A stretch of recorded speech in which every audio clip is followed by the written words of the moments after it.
Well, thank you very much for coming out tonight, braving the treacherous storm. I really appreciate you guys coming out and hope you enjoy the program. In all reality, you are doing me a very big favor by being here tonight. Most of the music that I'm playing this evening is for a recital that I have to do at the University of Georgia at the end of next month as part of my doctoral studies. In addition to my thesis, I have to do a series of recitals, and I have 2 left. So I thought, before I actually played some of the bigger pieces for the critical eyes and ears of my doctoral committee, and before I actually did it for a grade, I would play it first for the loving young Harris community. So you're all my guinea pigs. I really appreciate you coming out. I hope you enjoy the program.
students are aware of my absolute passion for the music of Johann Sebastian Bach. I'm sure I'm not alone in that category. Unfortunately, he never wrote anything for the guitar, but we guitarists like to steal from all sorts of different instruments, from flute, violin, cello. I tell the story also when I was an undergraduate, I was working on my bachelor's in music, right where some of these guys are right now. For my junior recital, I played a transcription of a cello suite by Bach. For my senior recital, I played a transcription of a lute suite by Bach. And by the time that I graduated, I was so sick of playing music of Bach that I decided just to take a break from my main man Bach for a little while. But for all instrumentalists, Bach is like a constant companion throughout your life. You'll just kind of go back to him, whether you have a passion for him or not. And although I've played some of his pieces over the years, I never really tackled any of his masterworks since I was an undergraduate, and I thought it was time. And I'm playing a sonata for my recital at Georgia, and I'd like to play a fugue from that sonata for tonight. It's a fugue from the violin sonata in G minor. Now, a fugue, for those of you who don't know, is this very sort of rational, logical, beautiful type of composition. There's a melody that you'll hear at the beginning. That melody, which is called the subject, is pretty much the basis for the entire piece. Bach takes that line and he plays it in different keys, he transposes it, he takes fragments of it and uses it for accompaniment. He plays it backwards, forwards, upside down and backwards, and every possible way. You hear it.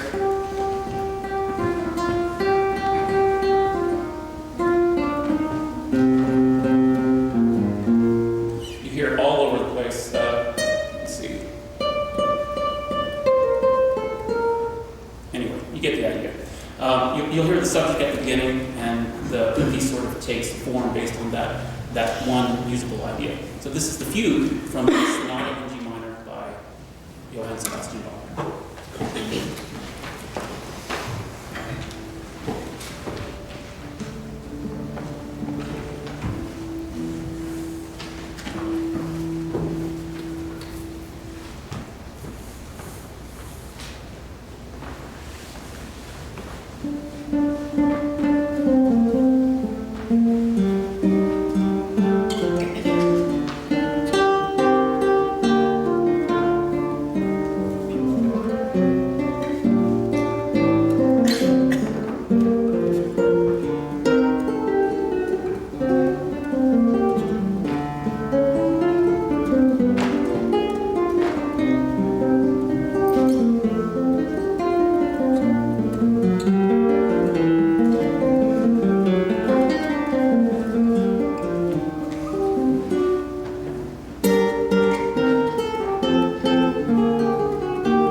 I've been spending the past year and a half or so reading about our next composer, Manuel Ponce, Mexican composer, Manuel Ponce, specifically his relationship between his music and what has happened to it since it has traveled into the hands of the great Spanish guitarist Andres Segovia.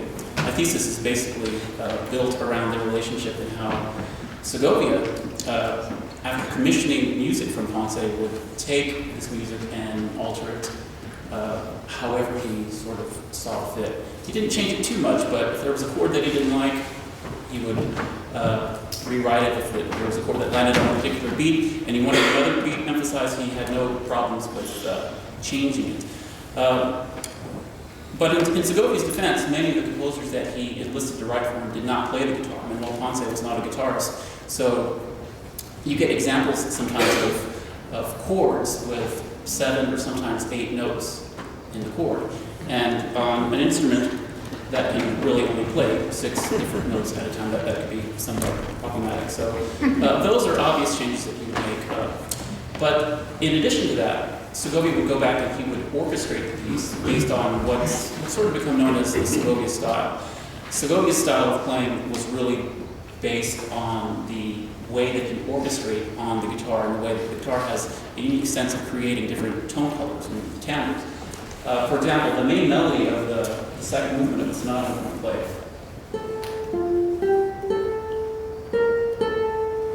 You can play that melody on one string,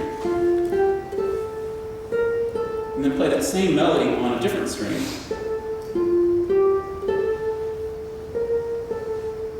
And you have a different string. And you hear the different changes in color. Segovia combined that placement of using one string almost as one particular instrument. Thinking of the first string as the flute or the sixth string as a cello. He orchestrated based on that as well as the attack of the nail. So I can play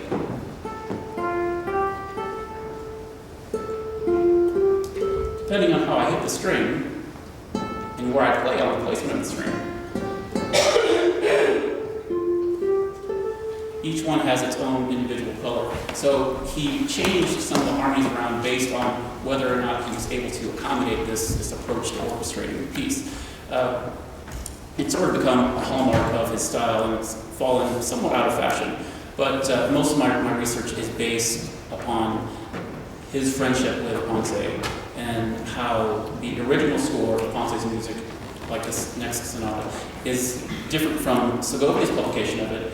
And what's even more interesting is the recordings that Segovia did are different from his publication. So there are actually 3 different versions.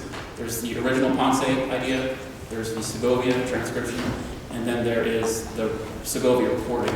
And each one has its own merit. So this is the first and second movements of the Sonata Number 3 by Manuel Ponce.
thank you all again for coming out tonight. This is just a little bit of a preview of the recital. The full recital will actually happen here at Young Harris next semester. This last piece, I've had a couple of students play it over the years, and I've never actually worked on it. When I was an undergraduate, again, I used to do weddings all the time, and I don't do weddings anymore. I give all those gigs to my students. But I played a wedding last year for a family member, and they actually requested this particular piece. I was like, well, it's as good a time as any to learn it. And I learned it, and I think it's one that I'm definitely going to keep in my repertoire. This is Wild Mountain Time, a traditional Scottish folk song arranged by the great guitarist Scott Tennant.